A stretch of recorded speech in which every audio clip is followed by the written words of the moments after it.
So kita nak discuss tentang ni, gauge pressure dengan absolute pressure. So apa dia gauge pressure? Kat sini saya dah buat satu definition yang simple. So gauge pressure ni adalah pressure daripada fluid punya height. So kita tahu setiap benda tenggelam dalam air dia ada pressure kan. Okay. So pressure dia adalah disebabkan tinggi air tu. So lebih kurang gambar ajar dia macam ni. So kita ada satu tangki, ada satu objek tenggelam.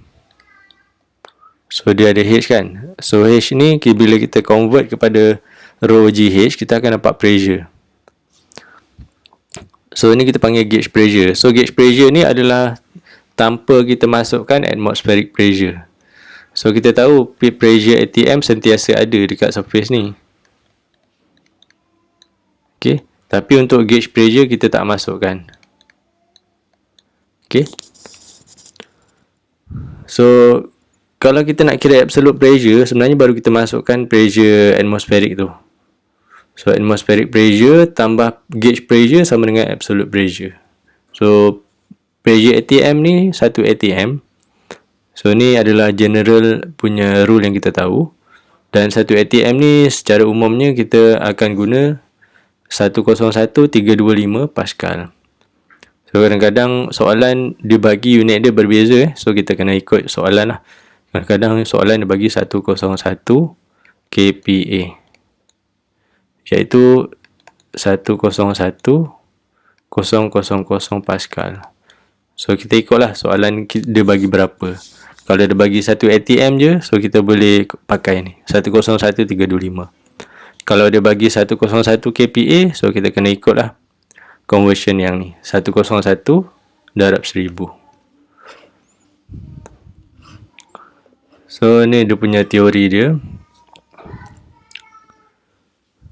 So kita laju sikit sebab soalan yang belakang ni, bab yang hujung ni dia tak berapa rumit. So kita tengok example terus. Submarine is moving around at the bottom of the sea.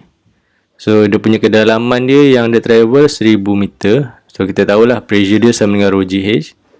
Density of water kat sini 1025 kg per meter cube. Dan dekat atas surface laut tu, dia punya pressure dia adalah 1.01 darab 10 kuasa 5 Pascal. So dia nak tahu berapa pressure dekat kapal selam ataupun submarine tu. So saya suka lukis gambar supaya untuk mudahkan kita punya understanding. So pressure dekat surface ni, so pressure daripada ketinggian ni adalah 1000 meter kan. So bila kita kira absolute pressure, PATM campur rho GH. So PATM 1.01 darab 10 kuasa 5.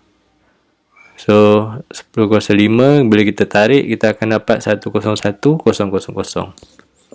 So density of air laut tadi dia dah bagi 1025.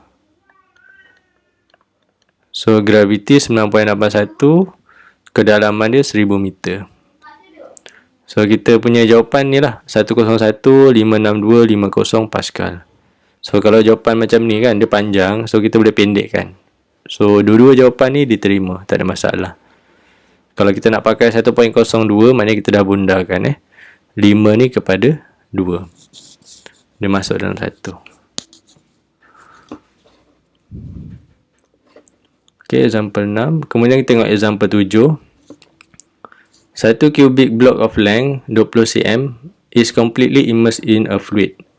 Satu blok ni tinggi dia 20 cm, dia tenggelam sepenuhnya dalam air. If the pressure at the top of surface on the block is 105 kPa and the pressure at the bottom surface of the block is 106.8 kPa, find the density of fluid. So kat sini ada correction dia bukan suruh kita cari density of fluid. Okay, nanti kita akan tengok lah.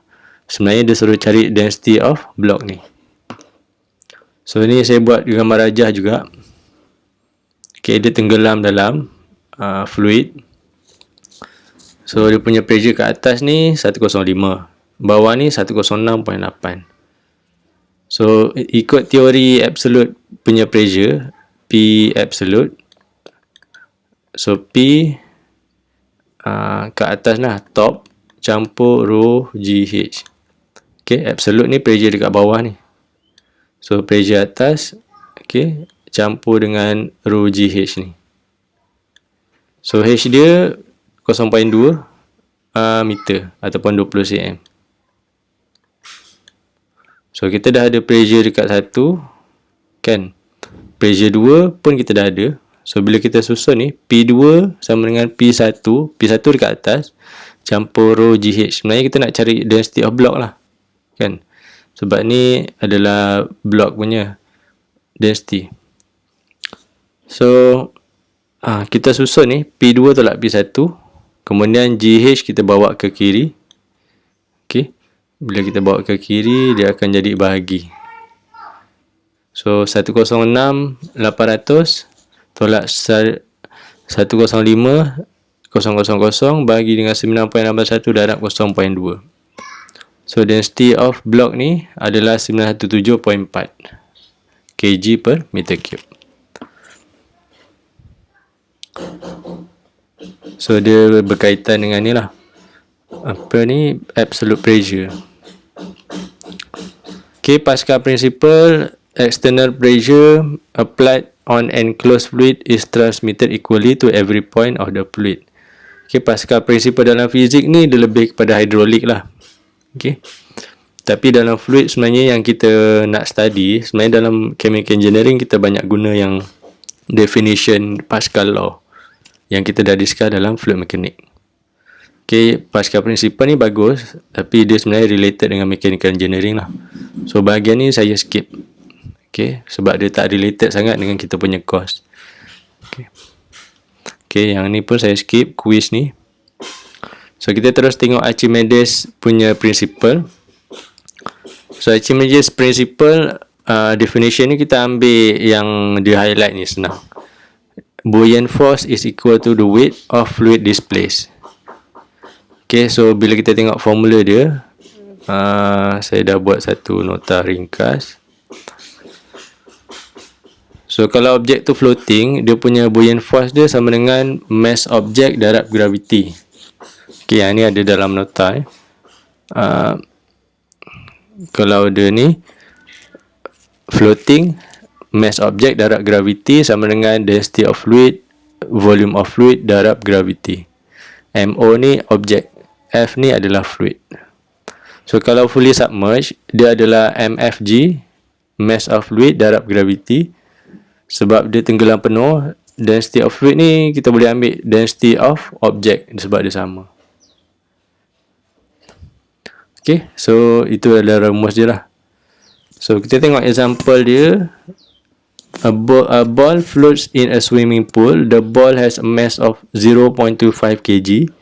Diameter is 37 cm. Calculate the buoyancy force on the ball. Kemudian dia suruh cari volume of water. Okay, kita terus guna rumus sebab kita tak perlu risau sangat. Rumus dia memang diberi dalam soalan. Dia suruh cari buoyant force kan. So, buoyant force kita boleh pilih sama dia nak pakai ni ataupun ni. So, sekarang kita punya data mass of object ni ada. Okay, 0.25 kg. Gravity 9.81. Okay, dua data ni cukup lengkap. Kat sini density of fluid dia tak bagi. Okay, density of fluid ni kita tahulah 1000. Volume of object kita nak cari boleh lah, tapi panjang kan. Density of fluid kita tak tahu. Ini volume of object ni, data ni. Sebab diameter ni diameter of object ni. So, sekarang VF ni kita tak tahu. So, kita ambil ni yang kita dah ada ni. Mass object 0.25. So, kita darab dengan 9.81 untuk gravity. So, kita punya buoyant force kita adalah 2.45 Newton. So, soalan B, dia suruh kita cari volume of fluid yang dia displaced. So, kita ambil terus equation yang ni untuk floating ni. Mass object dengan gravity, kita dah ada tadi 2.45 Newton. So, kita samakan dengan equation yang ni. Density of fluid darab volume of fluid darab gravity.